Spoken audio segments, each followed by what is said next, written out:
Good evening? I don't know what time it is. No, if we're uploading at 8. But good evening. And welcome. To Let's Go to the Movies.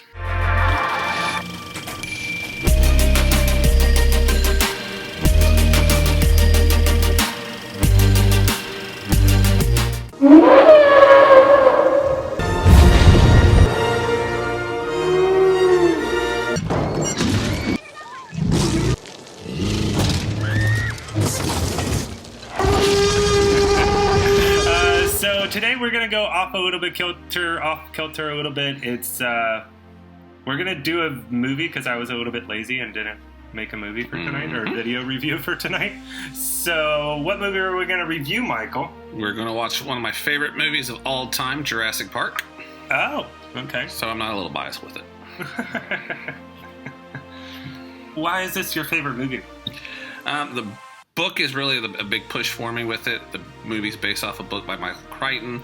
He's actually had a dinosaur named after him, so he's done a lot of research in the book, so you can actually see that come over into the movies.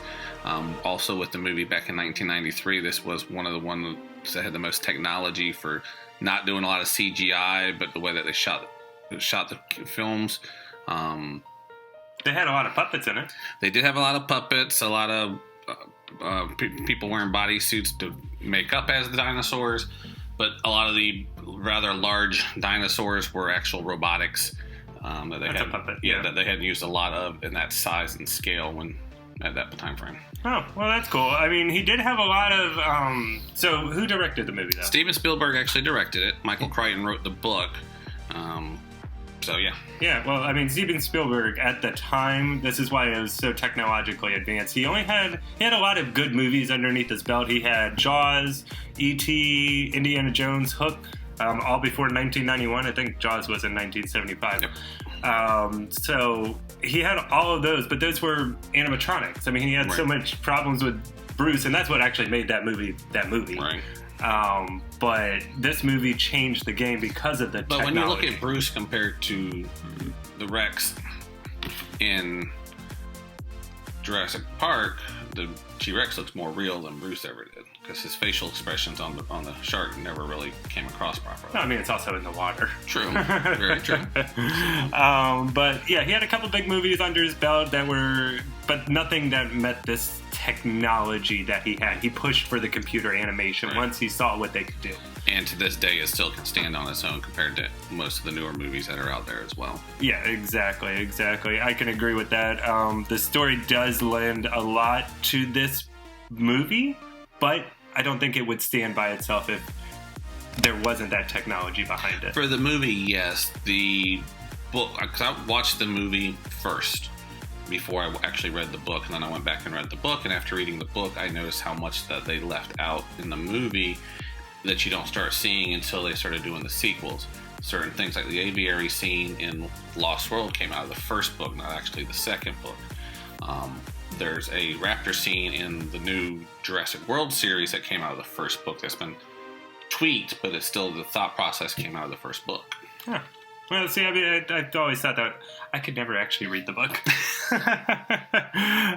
But it was just, I never could. But I think we're getting a little bit off course. So the main review part of this is to have a review.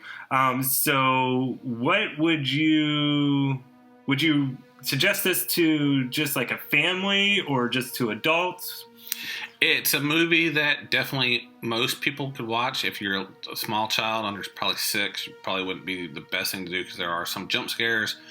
There is some gruesome parts with the dinosaurs eating the humans and chasing and killing other dinosaurs and different things of that nature. So it might be a little bit more gruesome than they need to watch. But most family members, there's not a lot of swearing in it.